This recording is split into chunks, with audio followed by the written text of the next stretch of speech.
next 4 days is not the power aspect of the device, but where it fits into the broader suite of products.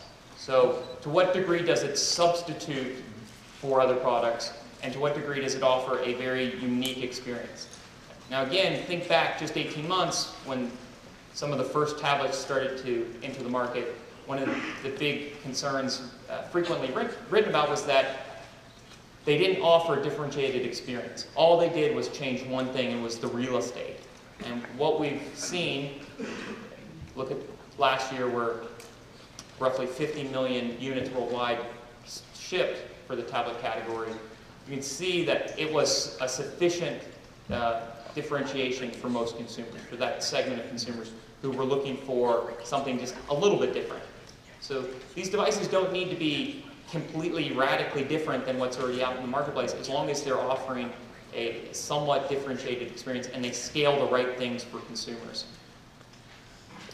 Some of the devices and some of the examples we've talked about already, where you're seeing computing come out of devices and computing coming in device. You've got the Nest thermostat, for example, which is building in more computing devices. As you said, 30 years ago, your thermostat is going to behave like a computer and going to learn how you use that room. I think we would have said we were a long way off, and here we are today with thermostats that behave like computers. Smartphones, I mentioned, Ultrabooks, tablets as well. So we'll see the story of computing entering more devices at the same time. The focus for computer devices is less about the computing capabilities. Another thing with respect to computing, the next big drive in computing will be interconnectivity, and not necessarily the power. So that will be a big story to come. You're going to see a variety of cloud-oriented services. Take a look at the Nest thermostat that I just referenced.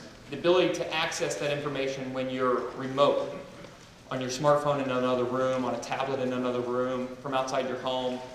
Being able to get this information, again, that existed and that was, but just wasn't being collected and captured and distributed in the way that it is today. You'll see Pandora head units that take advantage of the connectivity of the smartphone and ultimately allow you to control aspects of that smartphone experience from other devices.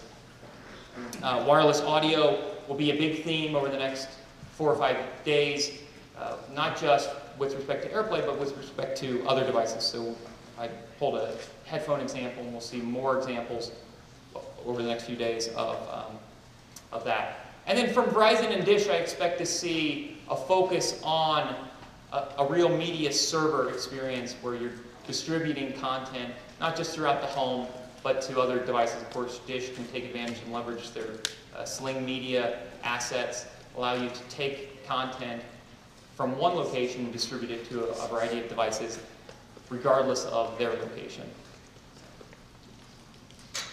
The second trend I wanted to talk about just briefly, and something that I've been talking about for the last few months, is how I think 2012 will be the year of the interface.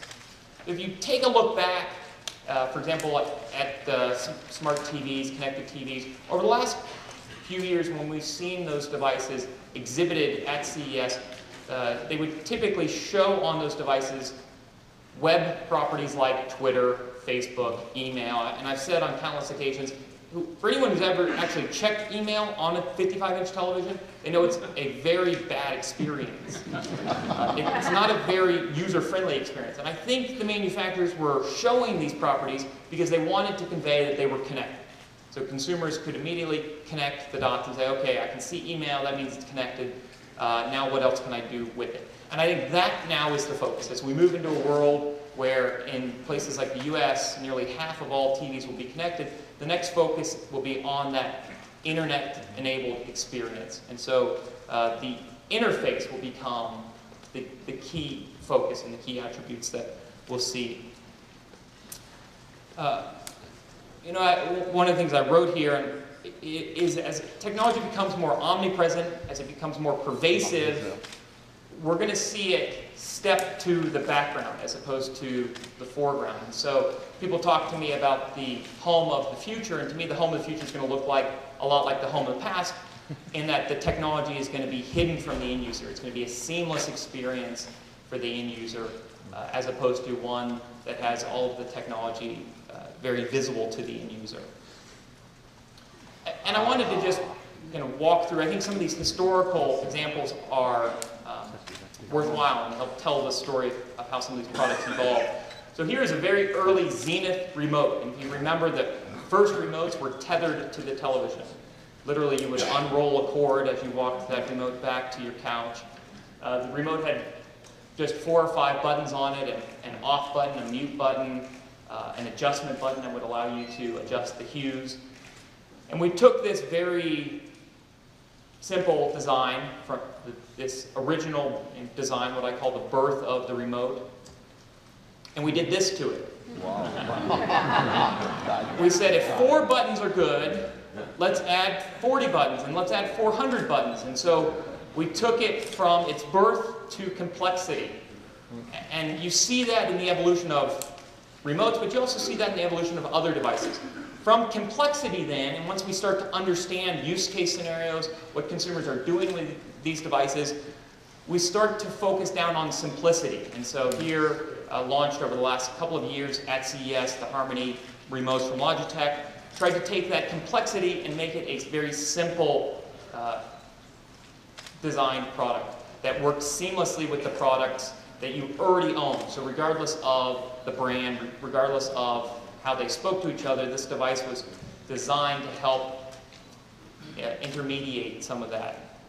And so we go from birth to complexity to simplicity to what I consider a much more natural experience. So this is a remote that LG launched last year, their Magic Wand, which takes advantage of gesture control. So you can see there's very few buttons. It almost resembles that original Zenith remote in the number of buttons, but it takes advantage of gesture control, which ends up being a much more natural experience for many users.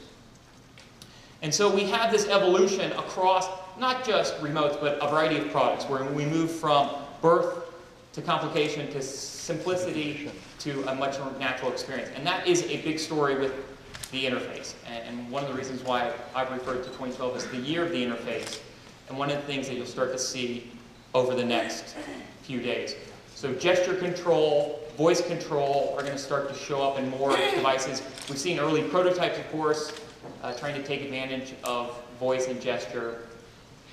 You've seen Microsoft, for example, make available the SDK for the Kinect so that users can start to create their own use case scenarios for those devices and opening it up to a broader market. LG's rumored to integrate voice this year into their Magic Wand, so not only will it have gesture in the remote, but it'll also have voice. Smart televisions, as I already mentioned, the key focus there will be not on the connectivity, but on creating an interface experience that provides richness to the end user. We'll probably see tablets this week that integrate gesture control and perhaps even voice control. And certainly in 2012, we'll see tablets that integrate both gesture and voice to allow consumers a much more natural experience.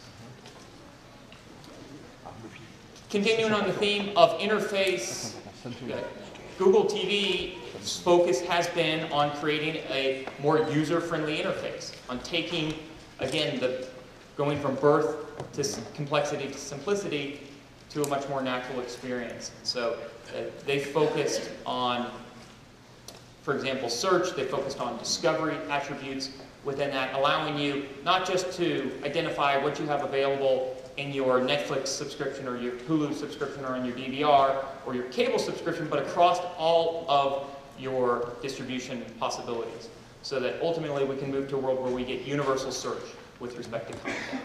And the next big hurdle with this will be search and discovery.